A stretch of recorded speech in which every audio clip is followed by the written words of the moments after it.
I'm Anthony Harper here in the city of Sderot, near the Gaza border, just about a mile from the Gaza border.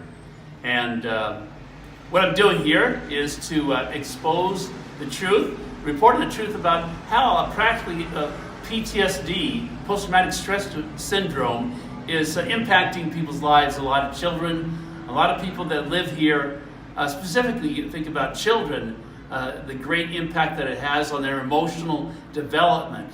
So these are very serious issues. At any moment, a rocket could be hurtling this way with less than 10 seconds to respond, and sometimes not even a warning that would be announced at all, that you wouldn't be able to hear it in time. So there's these temporary shelters. I'm sitting in one of these temporary shelters right now, set in a playground near a school. But these are scattered throughout the city, and of course there are more permanent shelters with food supplies, bathroom facilities or whatever, connected to houses and other building facilities. But this is one example of many here. And as far as what can be done to help the people here at Sderot is to, of course, financially support the people in the development and the construction of these bomb shelters, the maintenance of those. For those that want to actually support reporting the truth in the midst of fake news, people, you can go to, I invite you to go to our website, imcnews.org, click on that donate button that you see there, and make a contribution, a donation, the tax deductible, in support of reporting good news in the midst of fake news. We are surrounded by many lies and distortions, and people can make a difference by supporting Christian media. Think about the influence at the White House, what could be done there if Christian media had more of a voice. So in order for that to happen, there'd be need a lot more in donations and funding to have that daily presence at the White House, which is actually a world stage where people can make a difference. Well, Rick and Brant, thank you for letting me join you today here. I'm speaking from inside this shelter, temporary shelter, bomb shelter in Sderot, right near the Gaza border. I'm Dr. Anthony Harper here in Sderot. This is a town very close to the Gaza border, and I'm with Doron Kedar. And Yes, sir. good to talk with you again. And now we're down here to check out how bombs, rockets coming from Gaza are affecting the people here. This is an example of one of the bomb shelters here. Yeah. It's set in a playground. Yep. And the idea of, I think a lot of people might be concerned about PTSD, the effect of rockets on the children. This is in a playground area. So what are the cases, what's the prevalence of PTSD here for That's a great question. children? That's a great question. I will tell you this. We've had way over thousands of rockets and mortars fired into these communities and other, this is the biggest city actually outside that gets constantly bombarded, and also the other communities. We've had very small fatalities and injuries, very small. The sad reality is actually, as far as what casualties have we had, is PTSD. That's where we have been hit. That's where we have been affected. And from the people that work here and the social workers and so on, I remember they told me years ago that the number is over 90% of the children that grew up in this town have PTSD, post-traumatic stress syndrome, which, by the way, is somebody who fought in wars, and other friends of mine who have fought in wars. We struggle from horrors of war, and that's what PTSD is how do you handle the sight of blood, guts, death, and so on and so forth. So the children here grow up with that. They don't have to go to war to experience that or to suffer from that. And so for people who want to know what is PTSD, well, that's what it is. It's what people who fight wars struggle with. Children who don't fight these wars are suffering the ramifications of that because they live under constant threat of their life. They pee their beds. They have nightmares. It's awful. Very serious situation here, and these bomb shelters are in a lot of different places. Yeah. With bus stops, I think you mentioned, right. with school grounds. Yep. And then also as far as regarding shopping centers and all that. Yes, there's a shopping center just over here, and you'll notice there's a bunch of bomb shelters just around this is actually the old center. There's a newer center here to Sderot, of course, like any city that grows and so on and so forth. But this is actually the traditional old center where you have the old market, where they have the open market on specific days of the week, where they come and they bring their fresh fish and vegetables and fruits and so on, nuts, berries, etc., to sell to the moms that want to cook and make a nice meal for Sabbath and so on. So here in this traditional center, you'll have bomb shelters all throughout, and anywhere where there's schools, office places, you name it. And as far as reaction time, the rockets come in here. So how many seconds do people have to get to these bomb shelters? Because of the close proximity that we're in, less than 10 seconds. Less than 10 seconds. Sometimes you don't have one, because actually the radar system isn't quick enough to even alert you. And these bomb shelters, as far as sufficiency for people to be living in them, now these shelters, I didn't see anything where there's no food here or water or whatever, but in many of the bomb shelters there's a food supply to people if they need to be in there for long periods of time. Periods of time. That's correct. These are the mobile bomb shelters that you'll see peppered throughout the whole city, which is insane. I mean, it's an insane reality. This is unacceptable. It's unacceptable for people to live under a reality where you have to have a bomb shelter within seconds of reach. And so that's what you'll see with these. They're not made for long-term, they're made for the short blitz attack, and you need to wait it out and so on. But the other regular bomb shelters, so to speak, the ones that are in building complexes or in houses, yes, they'll be packed with supplies of anything from baby food for your baby, your kids, diapers, water, food for the other people, and so on, sleeping beds, you name it. Because sometimes when this area gets under harsh attack, which does happen every so often, once every few years and so on, they have to remain in there for hours at a time, sometimes even days. Wow. So, the practical issues about going to the bathroom in these temporary places, there's no place to go to the bathroom here. Not in this one, not in this one, but the more permanent ones, like I said, that have the food storages and the baby stuff and all that, those will oftentimes have also a place to relieve yourself, even a place to get showered and cleaned up. Well, I want to encourage people to pray for the citizens here of Sderot. Thinking about PTSD, post-traumatic stress syndrome, was very serious, and it affects a lot of people and affected by war. This is a war zone, and those rockets are flying. Very serious situations to deal with, and so please pray for the peace of Sderot. We pray we encourage people to pray for people in the Gaza that they won't be inclined to send rockets over this way. Obviously, we know that only Yeshua, the Messiah, can bring peace, and we pray that will happen very soon.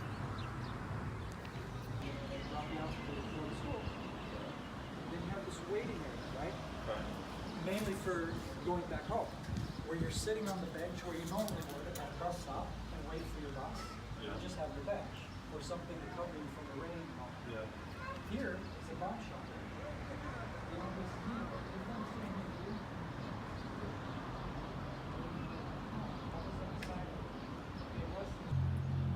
And then, of course, you'll always have people who are racist in any culture.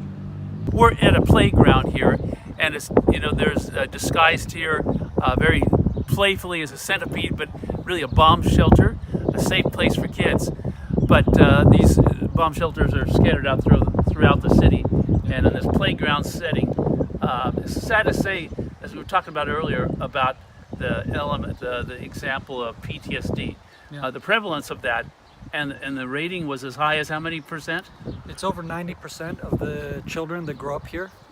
Okay, it's very serious. Yeah. And we want to encourage people to be involved, to pray for this area, for the children, and for all the help that is needed in providing that support to the children. And of course, I believe, and from a Christian perspective, only Christ is the hope in the midst of all this despair. And we're going to go inside one of these bomb shelters. Let's check this this out and see what it's like.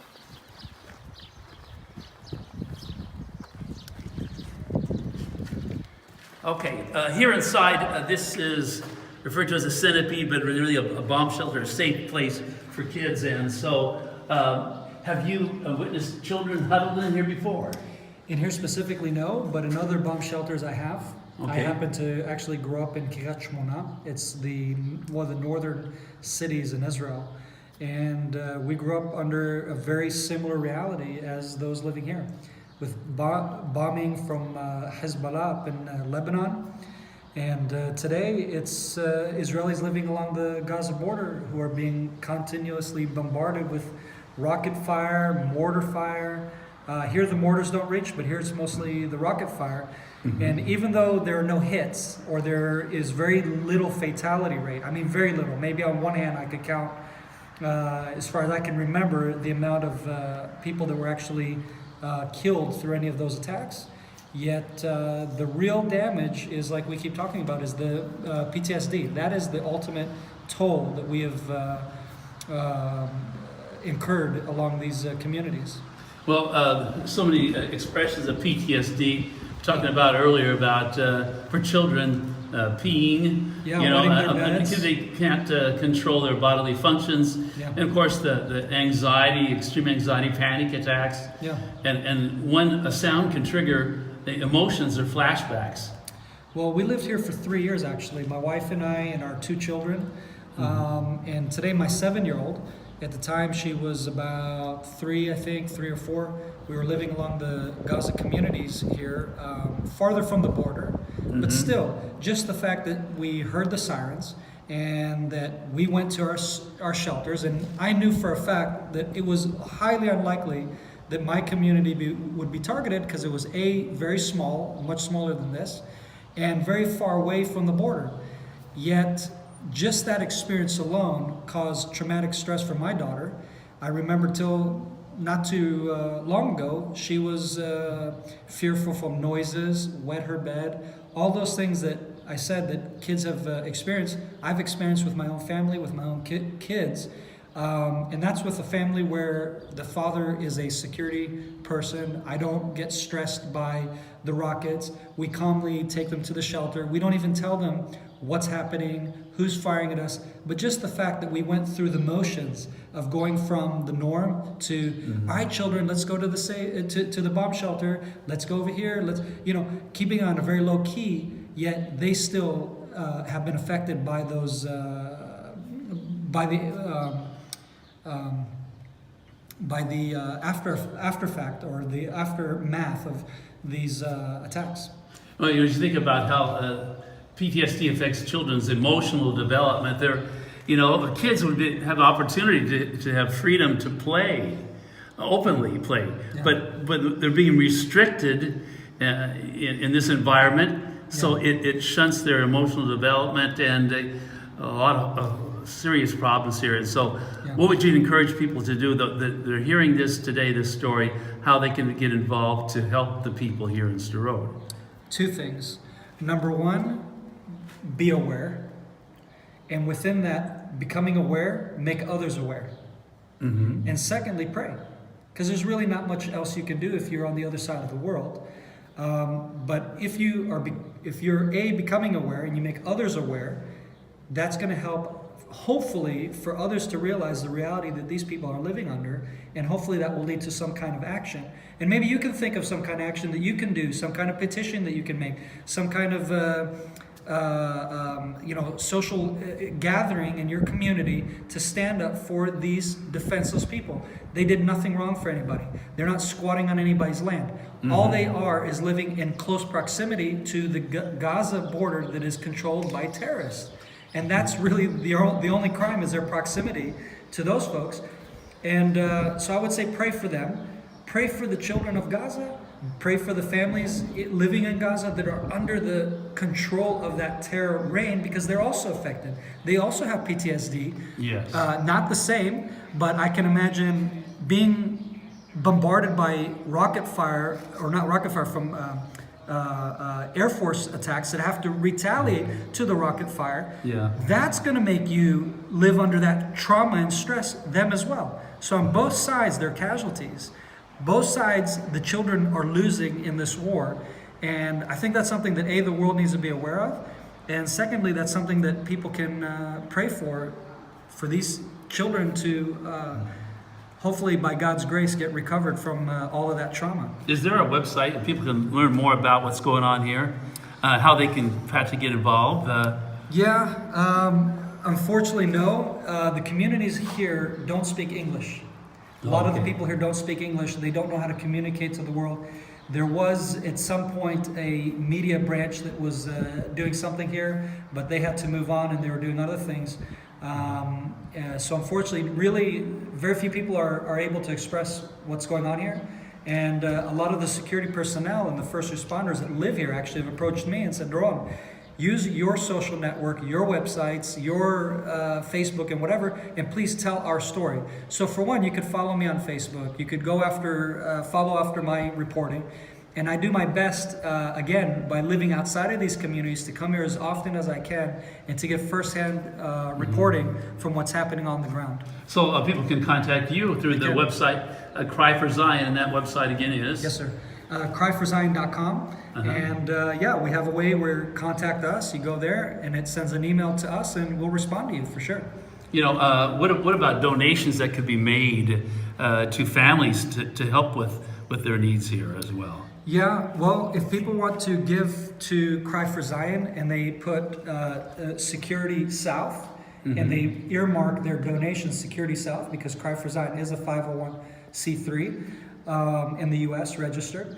So what we would do is, because we've adopted some of the communities, we can't help all of them, but I've specifically created contact with one of the frontline communities just outside the Gaza border in what's called the Otef Aza, the Gaza envelope. And what they've done is they've approached me and I've responded and said, I will adopt you guys. I will adopt this security personnel and I will do my best to any funds that come to our organization to direct it to them.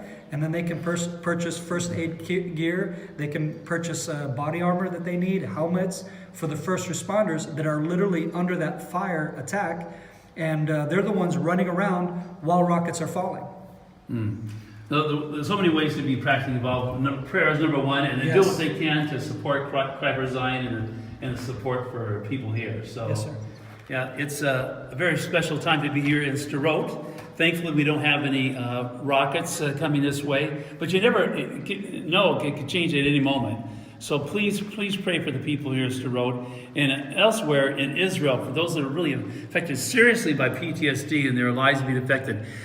The solution is not to run away when threatened by this, but to face your enemy and to learn how to deal with this here, and miraculously that we will have peace one day. Pray for us, as my good friend here said about Doron, about praying for the people in Gaza is so crucial. And those that are in Syria, victims by Hamas and Hezbollah. We can make a difference. Pray that people will find their hope in Christ Yeshua. Here at a playground here in Sderot, and wonderful opportunity for children to play, but that actually can be disrupted at any moment with a sound of a rocket or a bullet here. So please pray for the children here that are suffering from PTSD, post-traumatic stress syndrome, very serious. Pray for the people of here, and then of course we're going to be going to a city to the border of Gaza, and pray for the people in Gaza as well. But think about the children, that they will be able to have a healthy life and develop without this PTSD.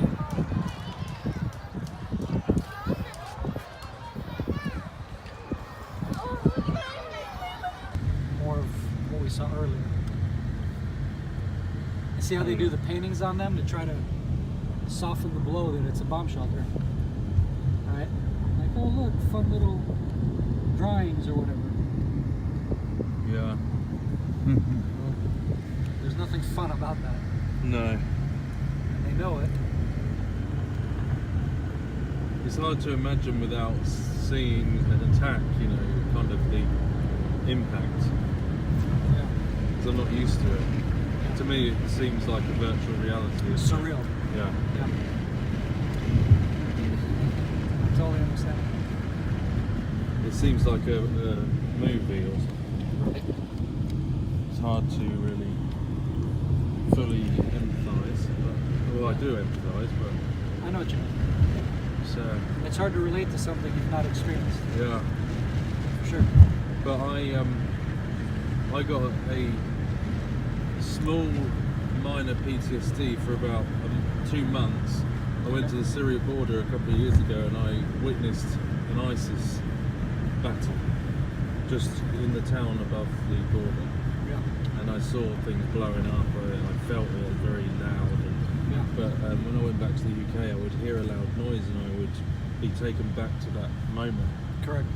It's just like, and that's I can't imagine what it must be like for people who actually go through it. Yeah. And for yourself in the army, you know, that would really screw me up if I was in a full-on war. Well, there's no way to be part of trauma, something traumatic, in that trauma not affecting you. It's just not going to happen. There's the playground I talked about. Oh yeah.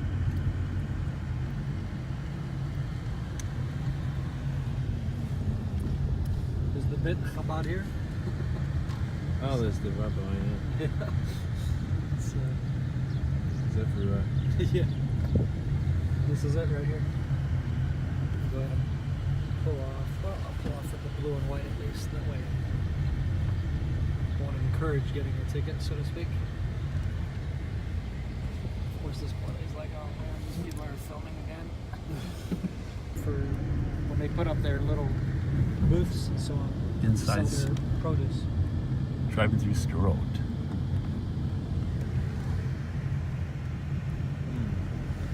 So I'm actually going to take us to the newer part. This is only in the past 2 years that they built this new shopping complex up ahead where we're going. So on the one hand, you have part of the city kind of dying. This, I think, is a new development to help revive the city, and it's combined with two things. It's A, the new shopping center, but also B, the new train system that comes right by it. So you're bringing clients, so to speak, or customers from other parts of the country that they could potentially get off at this train station and go to the shopping center here, grab something to eat, get back on the train and keep going wherever they were traveling from or to. And so I think that's part of the strategy, the business strategy of this new mall that you see right here on the left. So this is brand new as of 2 years ago. They just opened it. And it actually seems that the business is going pretty well here. It's off of one of the main highways here in the south. It brings people from different parts of the south. And then right there is the train station with the new train stop, which I forget how many years that is, but that's also fairly new.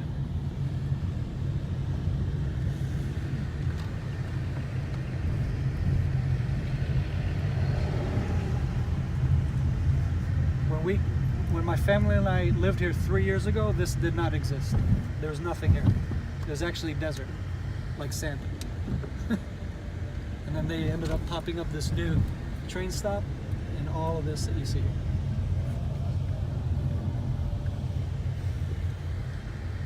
So in a way, hope in the madness.